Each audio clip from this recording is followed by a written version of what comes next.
In a city that never sleeps like Chicago, where skyscrapers rise up, competing for every inch of sky, there was a man slowly losing himself, even though everyone believed he had it all. Marcus Holden, 47, was the founding CEO of Sterling Core, a multi-billion-dollar tech corporation with hundreds of employees. He had graced the cover of Forbes, commanded a glass-walled office overlooking Lake Michigan, and was invited to speak at business schools on modern leadership culture. But every morning, when Marcus stepped into his private elevator and caught a glimpse of himself in the mirror, he saw only one thing: exhaustion. Exhausted from meetings void of honesty, tired of the nodding heads filled with silent compliance, and most of all, drained by the feeling that he was running a machine, not a place for human beings. One October evening, after leaving yet another meeting packed with charts and Q4 goals, Marcus stood quietly in the parking garage. Around him, Teslas and Lexuses gleamed under artificial lights. But what occupied his mind was the same old question no one had ever dared to answer. Is there anyone left in this company who still dares to tell me the truth? And so, he decided to do something no CEO on the leadership board would ever encourage: go undercover as a new hire. No name, no title, no assistant trailing behind him. He chose a simple name: Ben Foster, wore a wrinkled button-down, old canvas sneakers, a dusty backpack, and signed himself up for a Tier 1 tech support role inside the very company he founded. On his first day, he walked into Office Block C, where the lowest-paid employees worked. No one recognized him. People passed by. No greetings. A few glanced him up and down, then turned away as if he didn't exist. The feeling of being ignored hurts more than being yelled at. Marcus typed into his phone after work. No one asked his name. No one offered help. He ate lunch alone at a hallway table, surrounded by the scent of plastic, paper, and the clatter of keyboards. And then, just as he bowed his head to open his cold lunchbox, a warm voice echoed behind him. "Good morning there, new guy. Everything all right?" Marcus turned around. It was a man in his 50s, wearing a maintenance uniform, holding a mop, with graying hair and a smile so genuine it caught Marcus off guard. "I'm Raymond. If you need anything, just ask. I've known every corner of this place for over 20 years, in a world full of smart, high-performing, powerful people." The first person who truly saw Marcus was the man quietly cleaning the floors every night. And Marcus never expected that this man with no advanced degree, no corner office, would end up teaching him the greatest lesson about leadership. On his second morning, Marcus, still going by Ben Foster, arrived earlier than usual. He sat at the front desk and watched as his new colleagues walked in. Each one had their eyes glued to their phones, earbuds in, mumbling through their to-do lists as if the workday had already begun on the train ride in. He gave a faint smile, watching a group of young employees laughing and chatting as they passed. But when his eyes accidentally met one of theirs, a young woman instantly fell silent, grabbed her friend's arm, and hurried past him like she feared he might follow. At Sterling Core's headquarters, everything ran smoothly, but it was missing something that seemed small, simple greetings. Marcus worked at the last desk near the printer. The chair creaked, and the desk had scratches. But what made his spine chill wasn't the chair. It was the silence. No one asked if he needed help with the internal software. No one told him where to have lunch or how to submit reports. Once, he mustered the courage to speak to the person sitting next to him. "Excuse me, I need to access the intranet, but my account still hasn't." Before he could finish the sentence, the person shrugged. "Ask HR about that," and turned away as if the conversation had never even happened. Marcus sat in stunned silence. In the role of someone deemed unimportant, he suddenly saw invisible barriers rising up all around him. At lunch, he stepped into the pantry area. About 8 people were gathered around, but no one made space. No one invited him into the conversation. He stood still, holding a paper cup, awkward, like the new kid at school. So this is how those without a voice are treated every day. He recalled how many times he had praised high-performing employees, but never once asked the janitor's name. How many times he applauded an open culture while unknowingly contributing to a closed one through silent distance. That afternoon, as most people had already gone home, Marcus remained at his desk. The fading sunlight slipped through the blinds, casting a pale orange over the room. He looked around the rows of empty chairs, the quiet desks, yet the feeling wasn't peaceful. It was isolating. Suddenly, a familiar voice called from the hallway. "Back again. Ben, you look a little worn out today." "Huh?" It was Raymond, still him, with his old mop and that gentle, unassuming look of concern. He paused for a moment to wipe up a coffee spill that had dripped from the machine earlier that afternoon. "This place is loud, but lonely," Raymond said. "I've worked here nearly 2 decades, heard lots of stories. Everyone's got their own kind of loneliness." Marcus looked up and gave a small nod. For the first time that day, someone had stopped, seen him, and wasn't in a hurry. The next morning, as Marcus stepped into the office area, he spotted Raymond mopping the floor near the lobby. The older man looked up and greeted him with a smile that felt genuinely welcoming. "Morning, Ben. Sleep okay?" Just one question, but it made Marcus freeze. For the first time in 3 days, he wasn't invisible. He wasn't just a passing shadow people ignored. Yeah, slept all right. Thank you." Raymond nodded gently and went back to his work, as if the question wasn't for politeness, but because he genuinely wanted to know.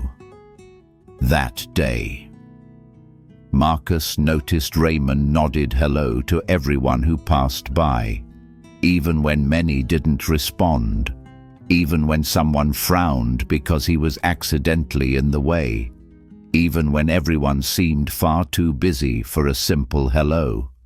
And then at lunch, as Marcus stood awkwardly by the water cooler with his cold lunchbox again, Raymond appeared, this time holding a paper bag with a neatly wrapped sandwich. "I usually sit by the bench near the parking lot for lunch. If you feel like having some company, just come on over. No awkwardness, no pity. Just a kind invitation enough to crack through the invisible glass Marcus had slowly found himself trapped behind. Raymond sat at the corner of an old stone bench beside the brick wall. A gentle breeze rustled through the small trees planted along the side of the building. Marcus arrived and sat down next to him. For the first time, he chose to sit beside a janitor, not because of a policy, not for a survey, but simply because he felt like he could be himself. "Have you worked here long?" Marcus asked, chewing quietly on a cold ham sandwich. Raymond took a sip of tea from his thermos, then replied, 21 years. I came here when Sterling Core had just 1 floor and 3 people running it." "And you've stayed in the same role all this time?" Raymond nodded. "I was offered a supervisor position once, but I turned it down." Marcus raised his eyebrows. "Why, I mean, you definitely deserve it." Raymond looked off into the distance, his gaze not sad, but deep with quiet reflection. Some people climb the ladder to go higher, others choose to stay, to keep the ladder from falling. He paused, then continued, "I don't need a title to feel valuable. Every time I greet someone, wipe a stain off the floor, or help someone find a busted outlet, I know I'm still keeping this place running." Marcus said nothing. He simply nodded and looked down at his own hands, the same hands that had signed hundreds of contracts, but had never once patted a janitor on the back. "Maybe. I've spent too long in the upper floors. I forgot kindness doesn't care which level you're on." That afternoon, back at his desk, Marcus opened his phone and typed in a simple note. "People may not remember what you said, but they'll remember how you made them feel. Raymond made me feel seen." On the 4th day, Marcus didn't wait for an invitation. When the clock struck noon, he picked up his cold sandwich and a bottle of water, quietly left the building, and headed toward the stone bench near the parking lot where Raymond usually sat. Raymond was already there, his paper bag neatly set to the side, and an old, worn book open across his lap, its cover faded, the title barely visible, Tuesdays with Maury. He looked up when he saw Marcus and smiled with genuinely warm eyes. "I'm guessing you brought lunch today." "Yeah." "And a question." Marcus chuckled as he sat down. A soft breeze rustled the leaves. The sound of distant traffic faded behind them, replaced by a quiet, simple space that felt almost sacred. "Raymond, I've been wondering, why haven't you left, I mean? With your experience, I bet other places would pay you a lot more." Raymond didn't answer right away. He took a bite of his sandwich, chewing slowly, as if his thinking wasn't for the sake of replying, but for truly considering. "Ben, I've thought about leaving. There was a time I got an offer from a big hotel, double the salary. But then I remembered something." Marcus listened closely, his eyes fixed on Raymond's weathered face. 10 years ago, there was a young intern. On his first day, he spilled coffee all over the manager's printer. Everyone laughed. Some said he was definitely getting fired. I told him, "Don't worry. Everyone's spilled coffee before. The question is, do you clean it up, or do you run away?" He stayed, eventually became a regional manager. And last year, when my father passed away, he was the first one at the funeral, not someone from the executive suite, not a senior leader. Raymond gently tightened his grip around his water bottle. I realized that sometimes the things we do every day might seem small, but they plant something much bigger. Marcus sat in silence. He thought of all the employees he had once labeled as lacking initiative or poor at internal networking, when in truth, maybe they were just trying to survive in an environment where no one truly cared. "Do you ever feel tired?" Marcus asked quietly. Raymond looked him straight in the eye, then replied, "Of course, especially when people judge me by my ID badge instead of how I treat others. But every morning, when I walk in, I ask myself one question.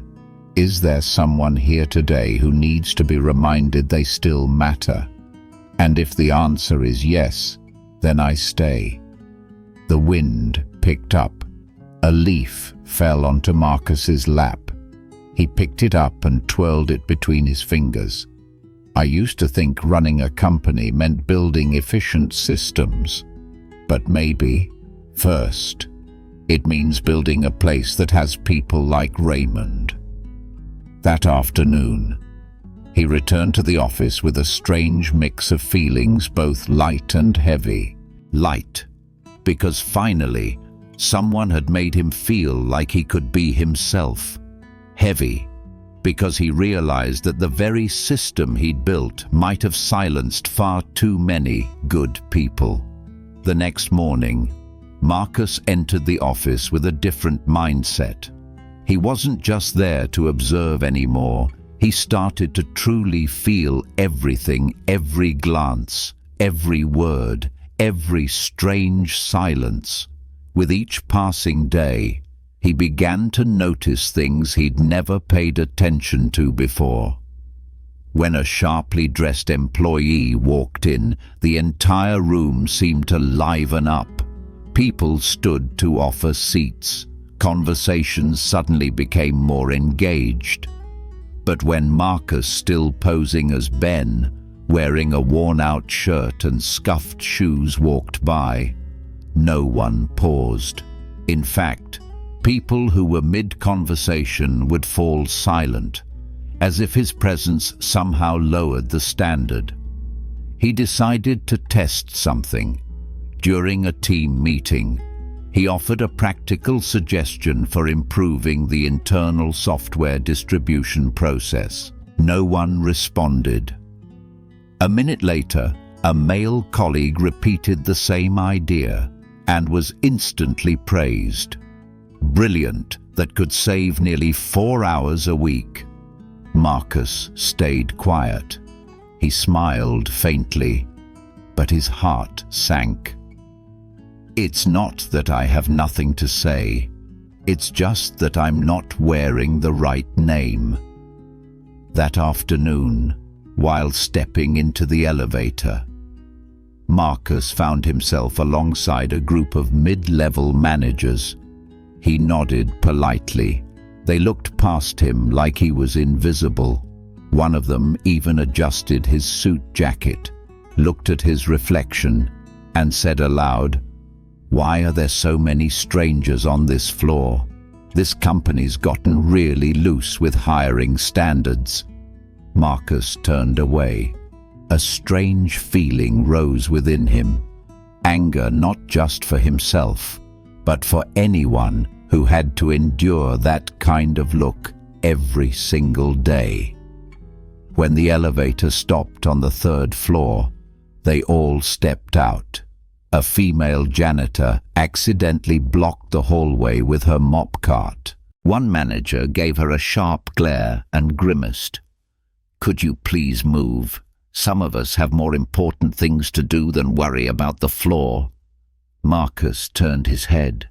The female employee kept her gaze down, silent, and Raymond nearby quickly stepped over, gently placing a hand on her shoulder and whispering something. The woman looked up, her lips trembling, then nodded and softly thanked him. Marcus kept walking, but his heart felt heavy. I used to believe we were building a place of equality. But clearly, that equality only applies to those in pressed shirts who know how to use corporate jargon. That night, alone in the small apartment he'd rented for his week in disguise, Marcus wrote in his journal, "We train employees on how to talk to customers. But who teaches them how to speak to their own co-workers when those co-workers don't wear designer clothes, don't have a title, and aren't considered somebody important?" It was the first night Marcus struggled to sleep, not because of CEO responsibilities, but because he was beginning to understand the people he'd never truly paused to listen to before. On Friday evening, the office slowly emptied out. The warm overhead lights quietly blanketed rows of powered-down desks. Marcus stayed behind, partly because he didn't want to return to his cold, temporary apartment, and partly because he had a feeling that the real things didn't happen during office hours. He stood in a hallway near the equipment storage area, a place typically only visited by late-shift workers or janitorial staff. Suddenly, from around the corner, a loud voice erupted. "I know it was you who took those Ethernet cables. I saw you open the cabinet this morning." "Are you accusing me of stealing? Got any proof?" Marcus hurried over. In front of him were two IT technicians, one tall and visibly angry, jabbing a finger in the face of his smaller colleague. The tension crackled like static electricity. No supervisor in sight, no cameras nearby, and respect had vanished from the air. "Don't play dirty with me. I've worked here 5 years. I'm not the type to steal equipment. Then why is it always your shift when something goes missing?" The anger surged, threatening to explode within seconds. Marcus was about to step in when someone moved faster. Raymond. He didn't yell. He didn't bark orders. He simply raised a steady hand, positioning himself between the two men, his gaze unwavering. "That's enough." The two technicians froze. Raymond's voice wasn't loud, but it carried weight like it had been tempered through 100 storms, always standing firm so no one else had to fall. "I don't know what happened here, but I know one thing for sure. No one wins in a fight between teammates." He turned to the man, pointing fingers, his eyes firm but free of judgment. "If you're right, your anger won't make the truth any clearer. And if you're wrong, that anger will cost you more than a missing cable." Then he turned to the other young man, his tone softer. "And if you've been wrongly accused, let the truth speak for itself. Don't react like someone guilty just because you've been treated like one." Silence fell. Both young men stood there, chests heaving. One walked away, head low. The other lingered a few more seconds, then whispered, "Thank you, sir." Raymond nodded, then quietly turned to wipe down a whiteboard someone had left smudged and forgotten. No applause. No one recorded it. But Marcus stood still, as if he'd just witnessed something more valuable than any leadership meeting he'd ever attended. This is leadership. No titles, no positions, no need for presentations or KPIs, just a human being willing to step up at the right moment. That night, Marcus typed a short line into the Notes app on his phone. "I spent 20 years learning how to speak powerfully to a crowd." Raymond needed only 20 seconds to speak calmly enough to stop a storm. He knew tomorrow something would change, not because he was the CEO, but because he had just learned how to lead from someone with no authority, yet who made others want to be better. The next morning, Marcus arrived earlier than usual. He didn't enter through the main doors.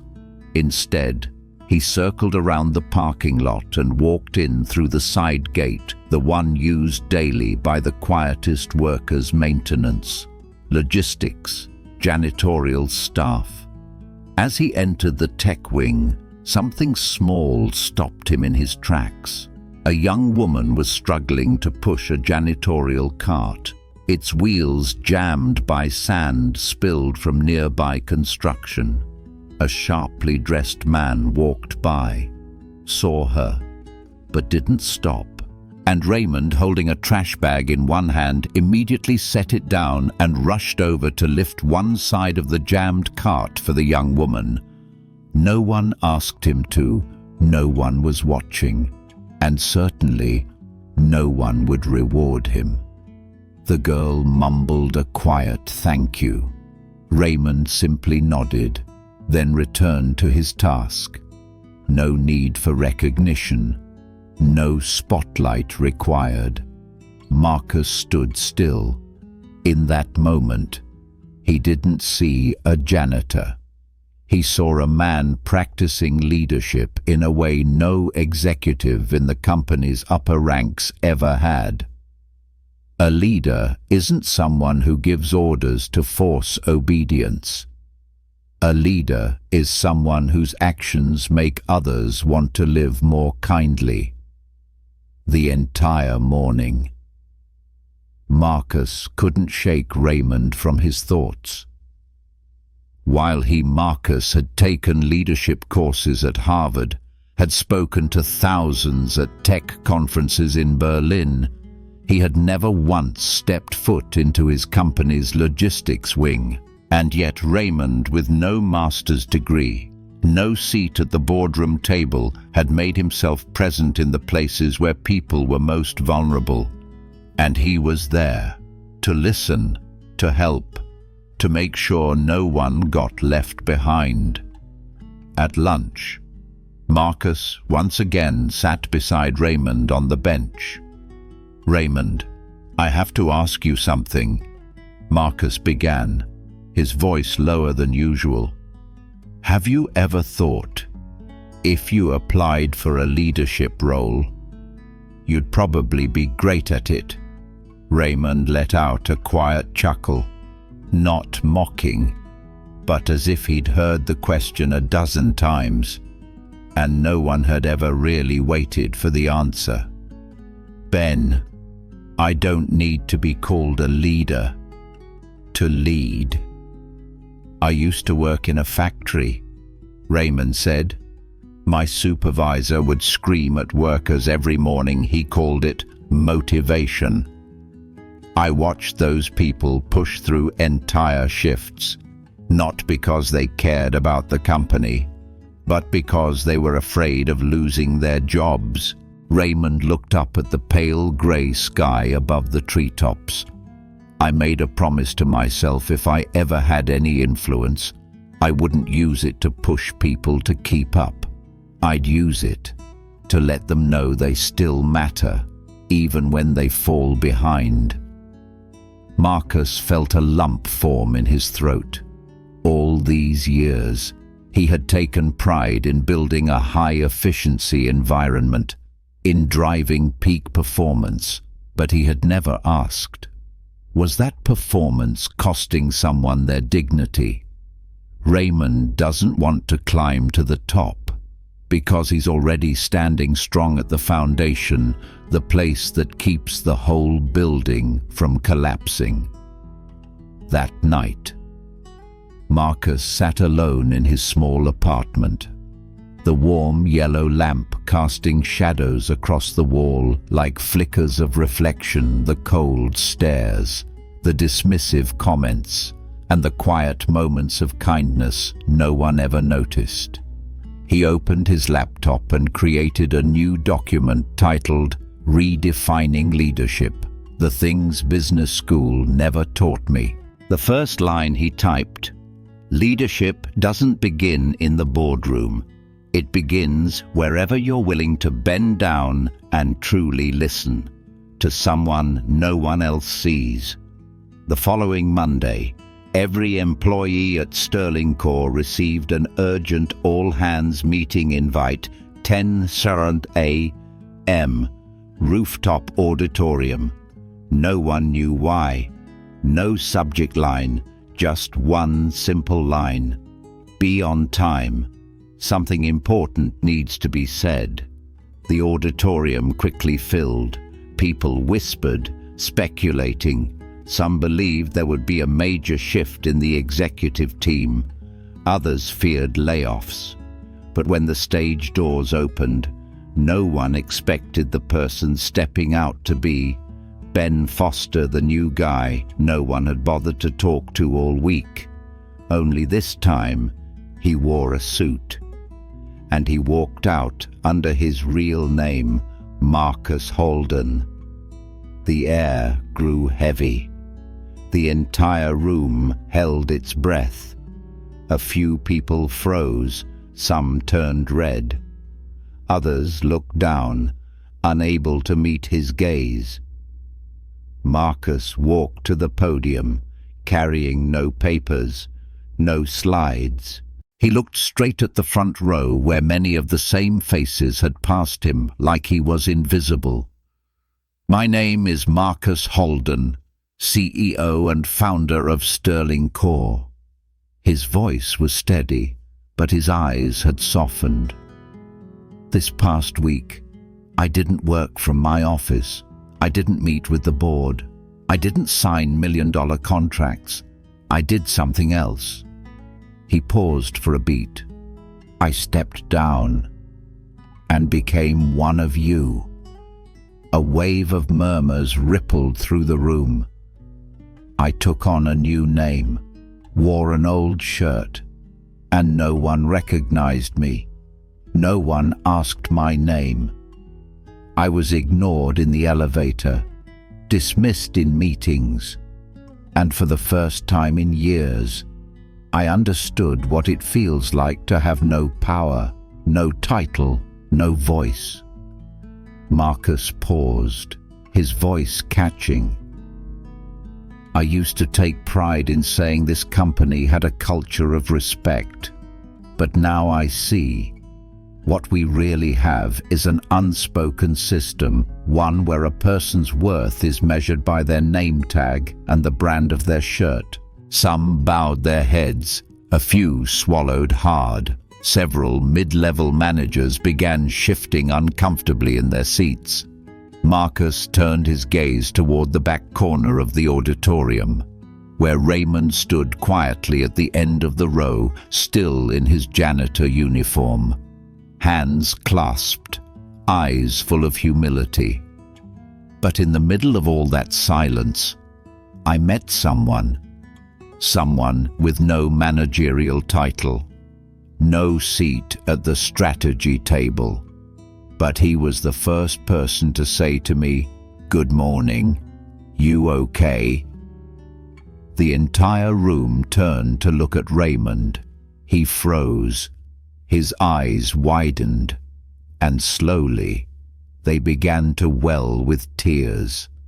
I saw him step in when two co-workers nearly came to blows with just a few calm words.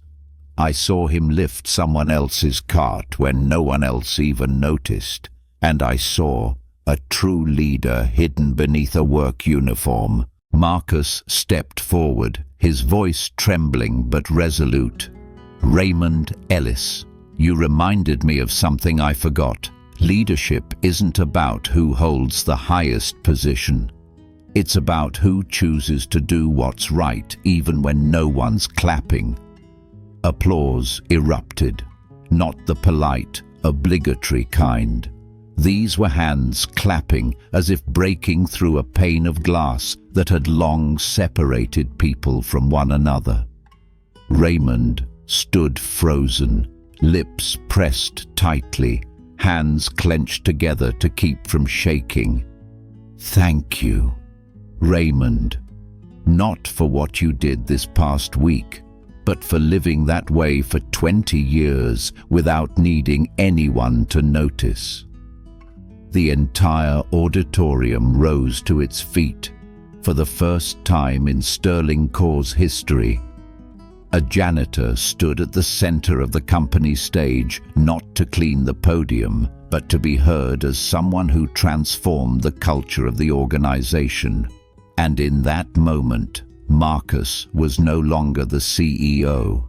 He was just a human being relearning how to see people again. After that historic meeting, the atmosphere at Sterling Core felt like it had undergone a transfusion. Hollow nods turned into genuine, grateful glances. Conversations in the hallways no longer revolved solely around deadlines and data, but began to include small, once-forgotten questions. Are you doing okay today? Need a hand with that? You seem a bit off this morning. Can I support you with anything? These questions didn't boost profits, but they began to heal the silent fractures that HR policies had long failed to mend. A few days after revealing his identity, Marcus invited Raymond to the executive office for the first time in his 21 years at Sterling Core. Raymond stepped foot on the top floor of headquarters.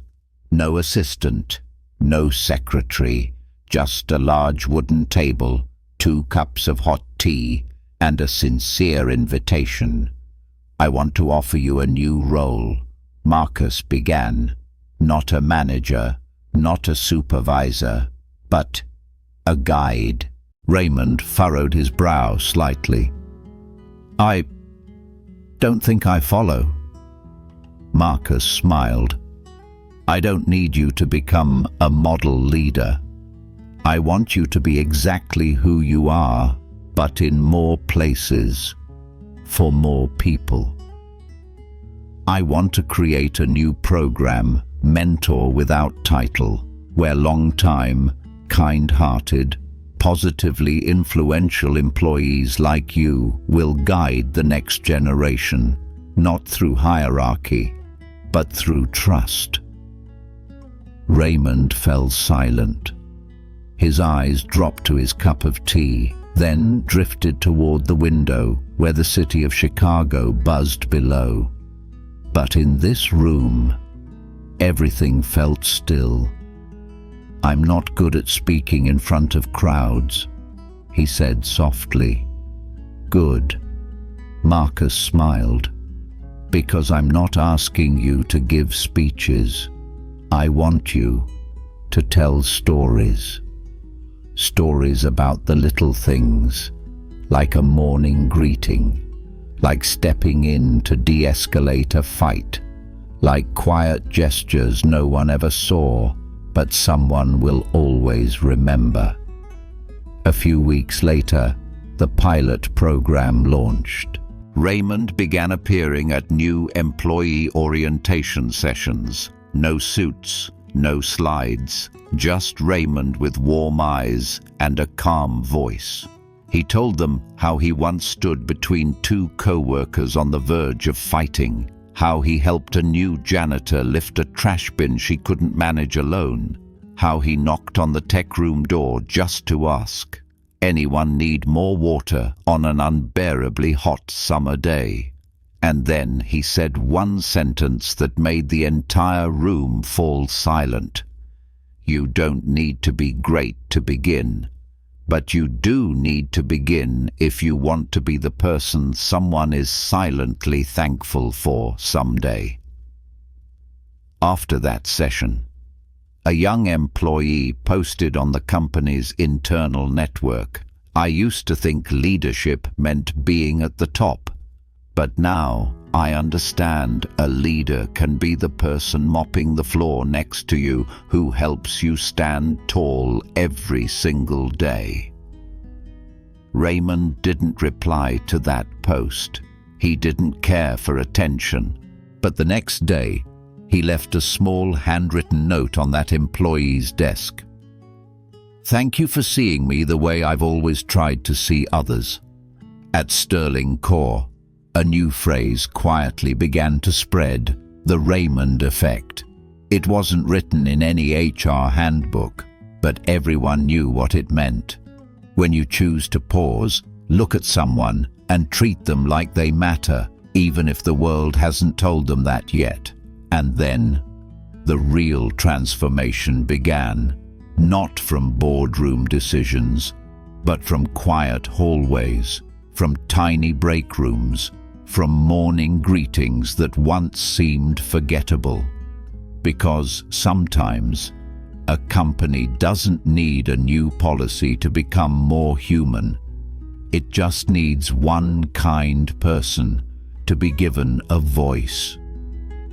The story of the CEO's undercover reveal spread quickly throughout Sterling Core. No one called Raymond the old janitor anymore. They called him by name Raymond Ellis with genuine respect. But more importantly, it sparked something deeper. People began to look inward.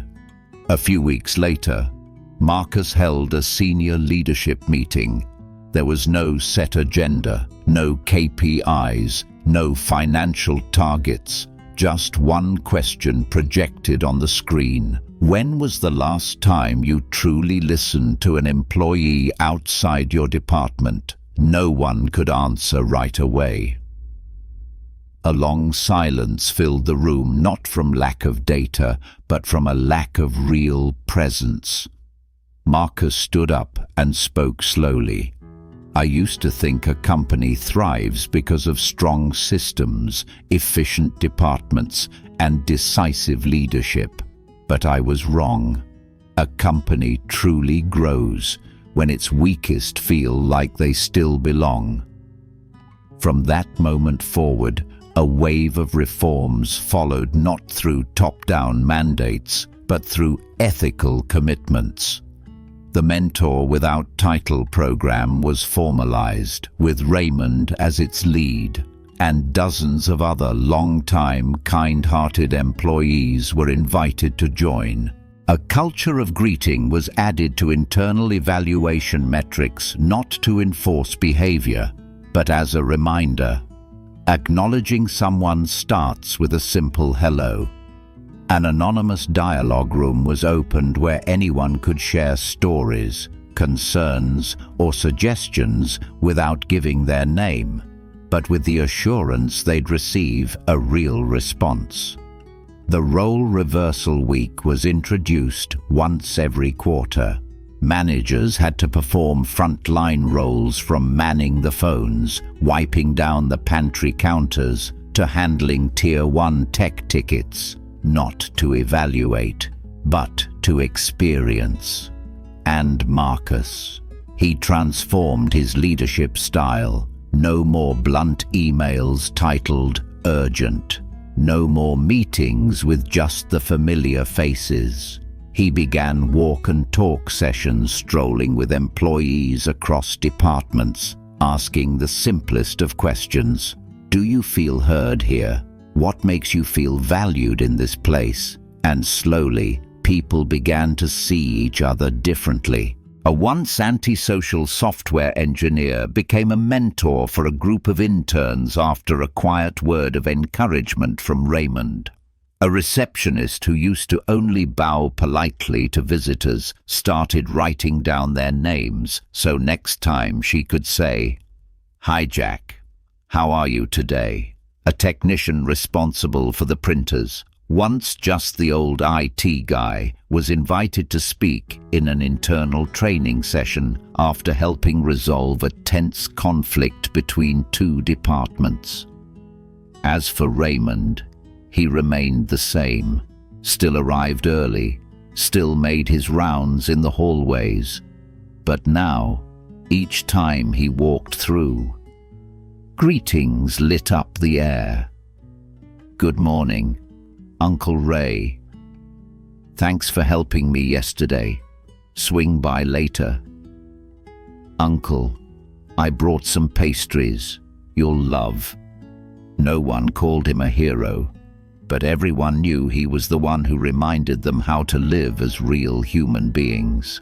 And Marcus, after all his years in leadership, for the first time, no longer felt like someone merely commanding from above, but a part of every employee's journey. In his quarterly internal report, he wrote, "We've upgraded our software, expanded market share, and increased profits. But what I'm most proud of is that now, when I ask a receptionist how she's feeling, she doesn't hesitate. She looks at me, smiles, and says, 'I feel seen, like a human being.'" It was a quiet Friday afternoon, weeks after Marcus's now famous reveal. On the rooftop of Sterling Core's headquarters, now transformed into a break garden for employees, Marcus sat alone on a wooden bench facing the Chicago skyline. The late sunlight poured gold onto the small trees, shimmering off the glass windows of the surrounding towers. In his hands, he held an old leather notebook. The cover was wrinkled, the edges worn. It was the same notebook he'd carried on overseas trips and executive meetings to jot down big ideas for the company. But this time, there were no market strategies, no funding rounds, no growth charts. Only a single sentence written in steady, deliberate handwriting. "I used to think success was when others stood and clapped for me. But Raymond taught me, success is when I stand up for someone no one else sees." Marcus closed the notebook and held it for a moment, as if it contained treasure. The breeze brushed through his hair, carrying with it soft laughter from employees eating lunch downstairs, a sound so ordinary, yet so real. He stood up and looked down at the company from above, not to see himself above them, but to feel that he belonged among them. As he walked towards the glass doors, Marcus paused, pulled a small slip of paper from his pocket, and pinned it to the garden's public board where anyone on break could read it. The note was handwritten, no fancy font, no company logo, just one simple line. "Look for the invisible until they no longer are. If you've ever felt invisible, remember there is always someone who stops to see. And sometimes that someone is you." That evening, Raymond left the company after his shift, just like any other day. But as he passed the notice board, his eyes paused. He read the note, then he smiled. No need to ask who wrote it. He knew. And he whispered, "You really did come back." Marcus. A few months after the reveal, Marcus Halden was invited to speak at a national leadership conference. The stage was grand, professionally lit. In the audience sat thousands, CEOs, investors, and strategy executives from across the U.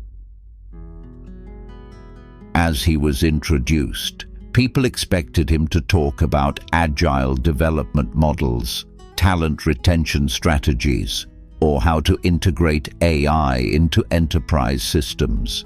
But Marcus walked up with nothing in his hands except a small photograph. It was a picture of him and Raymond sitting on that old stone bench, sharing a sandwich. He held up the photo and said, "This is the man who taught me the greatest lesson in leadership, even though he's never sat in a single strategy meeting." The entire room fell silent. Marcus continued, "I used to lead through org charts, through numbers, through quarterly reports, but Raymond helped me see. Leadership doesn't begin with a title or a salary. It begins with how you see others and make them feel seen. Then he looked up, calm and composed. A company isn't strong because it has the most talented people. It's strong because no one has to hide their humanity just to survive. And a truly kind organization is one where the gatekeeper is heard just as much as the CEO. The room erupted in applause, scattered at first, then rising into a standing ovation. But Marcus raised his hand to stop them. He stepped down from the podium and walked toward the backstage area. As the door closed behind him, Marcus let out a long breath and reached into his jacket pocket. He pulled out a small piece of paper, folded in quarters. Written on it were words Raymond had once given him on an ordinary afternoon, with no cameras, no spotlight. If one day you forget where you started, go back to the place where someone dared to tell you the truth when you were nobody. Back at Sterling Core, the cultural shift continued. The photo of Marcus and Raymond eating lunch together was printed as a poster and hung in the break area. Beneath it, a new slogan: "Be someone's Raymond." It wasn't a marketing line, it was a reminder that each of us can be the first to say, "Good morning," that any one of us can be the first to notice someone fading and help reignite their light. If you are a leader, try stepping down not to command, but to listen, not to fix, but to understand. And if today you feel invisible, please remember, you are not alone, you are not insignificant, and you deserve to be seen even when the world looks away. Because maybe the person standing next to you today is the one who will change everything tomorrow. And sometimes, a company doesn't need a greater CEO. It just needs someone who knows how to kneel at the right moment and say the thing everyone else is too afraid to. If today you feel small, believe this one timely glance, one sincere greeting, can be enough to hold together a heart ready to give up. And if you're lucky enough to have a voice, don't use it to speak louder. Use it to say the names of those being forgotten,